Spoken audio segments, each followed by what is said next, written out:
Hello students, एक बार फिर मैं अपने channel maths by Sohan Jaiswal में आपका स्वागत करता हूं। मुझे आशा है कि जो मैंने पिछली वीडियो बनाई थी वो सब आपने पढ़ी होगी और आपको अच्छी भी लगी होगी। तो अब जैसा कि पहले मैंने पिछले वीडियो में आप लोगों को एग्जाम्पल और जो थ्योरेटिकल पार्ट था वो मैंने बता दिया। तो अब बारी है एक्सरसाइज की। तो हम कौन से चैप्टर लेके चल रहे हैं? हम चैप्टर चल रहे हैं सर्कल। आज हम पढ़ेंगे क्या? एक्सरसाइज 10.1। तो एक्सरसाइज 10.1 का पहला क्वेश्चन है, how many tangents can a circle have? इसका मतलब कि एक वृत्त में कुल कितनी स्पर्श रेखाएं हो सकती हैं।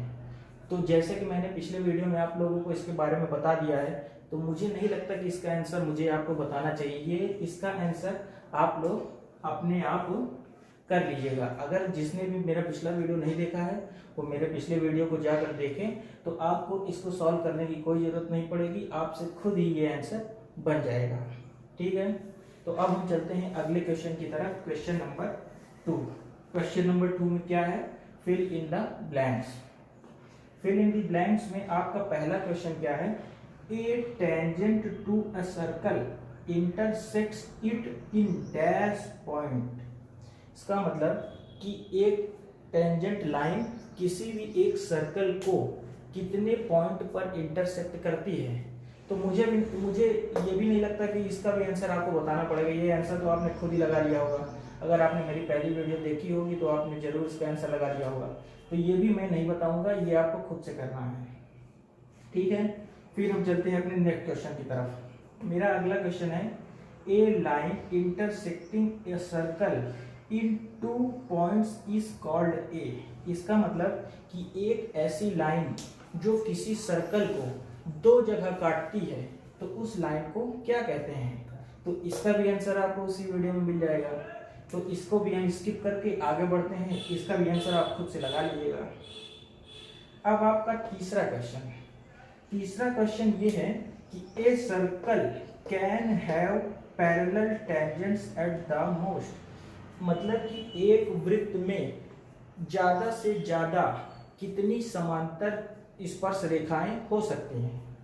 तो ये क्वेश्चन मुझे लग रहा है कि ये थोड़ा बताने लायक है, इसलिए मैं इस क्वेश्चन को बताऊंगा। ठीक है, तो इसके पहले मैं ये चौथा करवा लेता हूं, क्योंकि मुझे फिर इसको पूरा मिटाना पड़ेगा आप लोगों को बताने के लिए।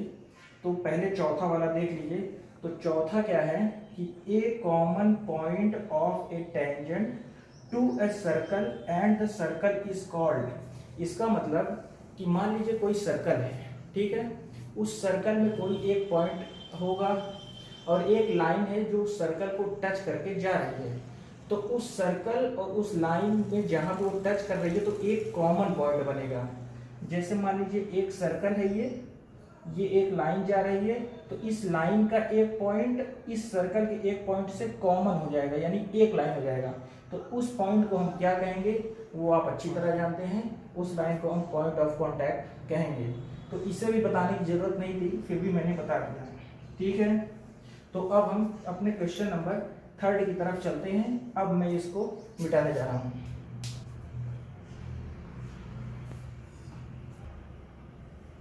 तो बच्चों चलो, अब मैं तुमको दिखाता हूं कि ये जो third fill in the blanks हमारा था उसका आंसर क्या होगा।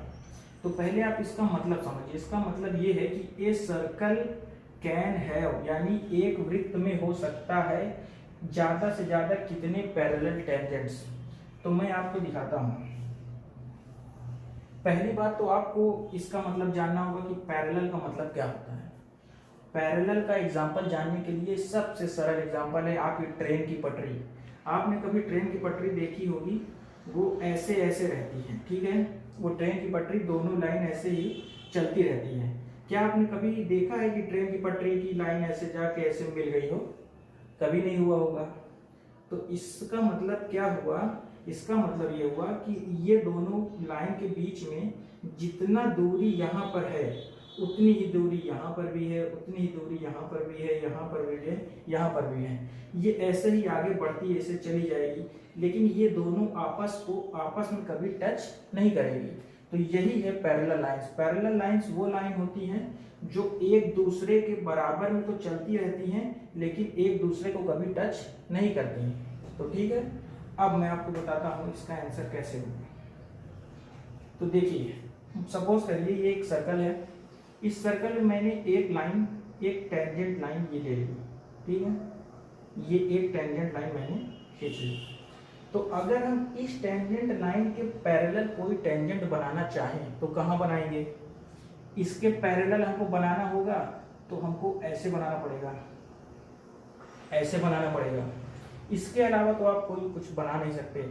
सपोज करिए आप दूसरा सर्कल लिए, ठीक है, जरूरी नहीं कि मैं ऐसे ही लाइन बनाऊं, आप ऐसे भी बना सकते हैं। मान लीजिए एक टेंजेंट हमने ये ले ली, ठीक है, तो इस लाइन के पैरेलल आप कहाँ लाइन बनाएंगे? यहाँ पे लाइन बनाएंगे। तो आप ये देख पा रहे होंगे कि एक समय में केवल हम दो ही ऐसी लाइन है, केवल दो ही ऐसी टेंजेंट है जिसको हम पैरेलल बना सकते हैं एक बार में। तो इसका आंसर इस हिसाब से क्या होता है कि यहाँ का आंसर हो जाएगा 2। तो एक सर्कल में ज्यादा से ज्यादा एक बार में कितनी टेंजेंट पैरेलल लाइन बनाई जा सकती है? सिर्फ 2 बनाई जा सकती है। अभी भी बच्चों को इसमें कंफ्यूजन होगा, ये कैसे है सर, हम चाहे तो यहाँ भी बना सकते हैं, आप चाहे तो एक पैरेलल लाइन यहाँ भी बना सकते हैं। तो ऐसा नहीं है, ये तो एक बार में ये लाइन तो इसके पैरेलल हुई, ये लाइन इसके पैरेलल हुई, लेकिन ये वाली लाइन इसके पैरेलल तो नहीं हुई ना। इसलिए हम ये कहेंगे कि एक सर्कल में एक बार में कितनी टेंजेंट पैरेलल लाइन बनाई जा सकती है? केवल 2। अभी भी अगर किसी को कंफ्यूजन हो तो ये वीडियो को दोबारा देख ले तो आपको क्लियर हो जाएगा। चलिए मैं आपको इसमें एक और एक्स्ट्रा चीज बताता हूँ जो आपके इसमें तो नहीं है फिल इन द ब्लैंक्स में, लेकिन आपके काम आएगी। जैसे अभी आपने देखा कि एक सर्कल में कितनी टेंजेंट पैरेलल खींची जा सकती थी? केवल 2। अगर यही हम बात करें कि एक सर्कल में कितनी पैरेलल सीकेंट खींची जा सकती है तो वो मैं आपको दिखाता हूँ।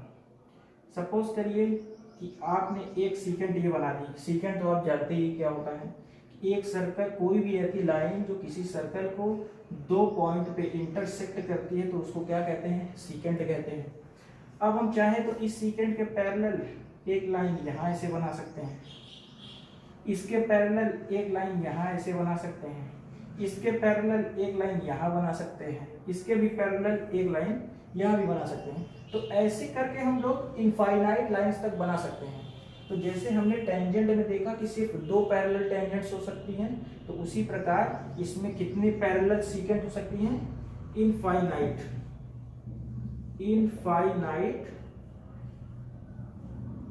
पैरेलल सीकेंट एक सर्कल में बनाई जा सकती है।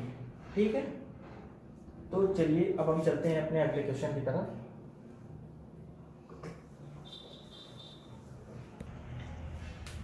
आई होप बच्चों जो मैंने अभी आपको समझाया वो आपको समझ में आया होगा।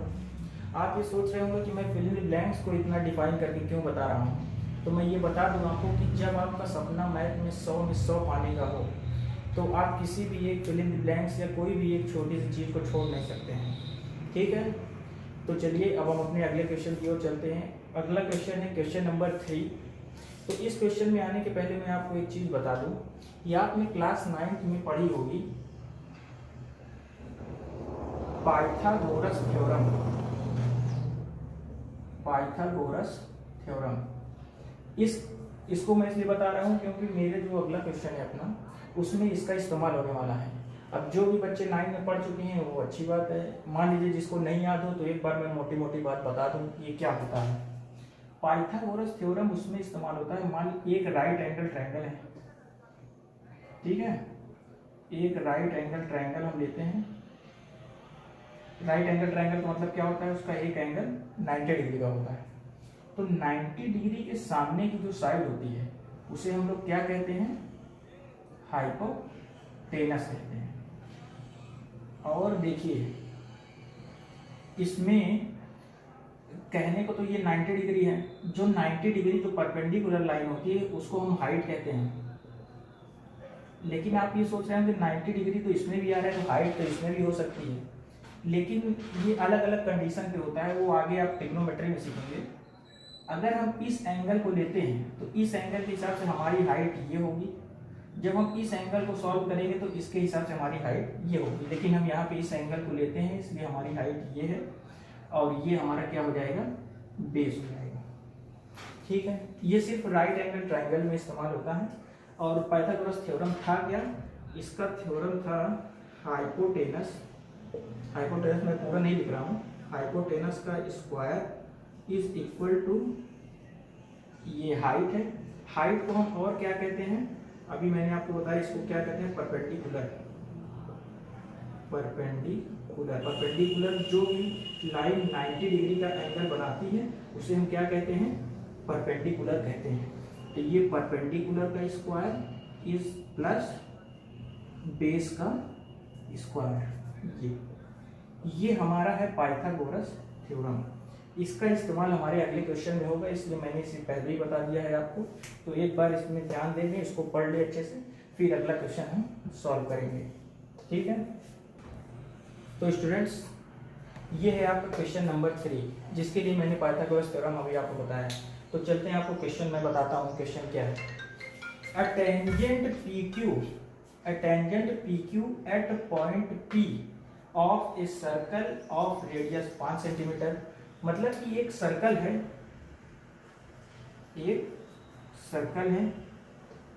जिसका रेडियस कितना है, 5 सेंटीमीटर दिया गया है।